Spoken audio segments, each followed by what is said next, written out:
بسم اللہ الرحمن الرحیم۔ سعد رضی اللہ عنہ نے بیان کیا کہ حجۃ الوداع کے موقع پر نبی کریم صلی اللہ علیہ وآلہ وسلم میری عیادت کے لیے تشریف لائے۔ بیماری نے مجھے موت کے منہ میں لا ڈالا تھا۔ میں نے عرض کیا، یا رسول اللہ، جیسا کہ آپ نے ملاحظہ فرمایا ہے، میرا مرض اس حد کو پہنچ گیا ہے اور میرے پاس مال ہے جس کی وارث خالی میری ایک لڑکی ہے، تو کیا میں اپنا 2/3 مال خیرات کر دوں؟ حضور صلی اللہ علیہ وآلہ وسلم نے فرمایا کہ نہیں۔ میں نے عرض کیا، آدھا کر دوں؟ فرمایا کہ نہیں۔ میں نے فرمایا، کیا پھر 1/3 کر دوں؟ حضور اکرم صلی اللہ علیہ وآلہ وسلم نے فرمایا کہ 1/3 بھی بہت ہے۔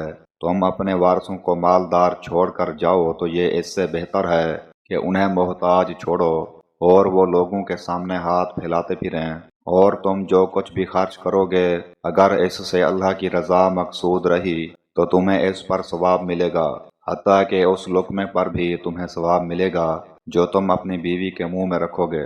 میں نے عرض کیا، یا رسول اللہ، بیماری کی وجہ سے کیا میں اپنے ساتھیوں کے ساتھ مدینہ نہیں جا سکوں گا؟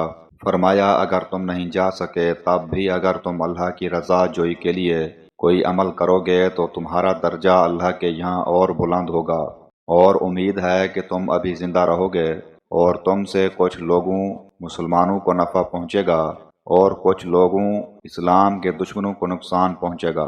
اے اللہ، میرے ساتھیوں کی ہجرت کو کامل فرما اور انہیں پیچھے نہ ہٹا، لیکن نقصان میں تو سعد بن خولہ رہے۔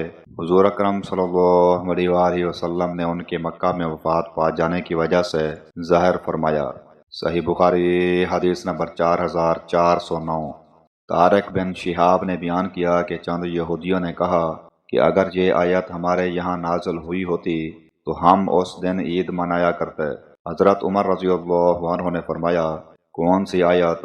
انہوں نے کہا، الیوم اکملت لکم دینکم واتممت علیکم نعمتی، آج میں نے تم پر اپنے دین کو کامل کیا اور اپنی نعمت تم پر پوری کر دی۔ اس پر عمر رضی اللہ عنہ نے فرمایا کہ مجھے خوب معلوم ہے کہ یہ آیت کہاں نازل ہوئی تھی۔ جب یہ آیت نازل ہوئی تو رسول اللہ صلی اللہ علیہ وآلہ وسلم میدان عرفات میں کھڑے ہوئے تھے، یعنی حجۃ الوداع میں۔ صحیح بخاری حدیث نمبر 4407۔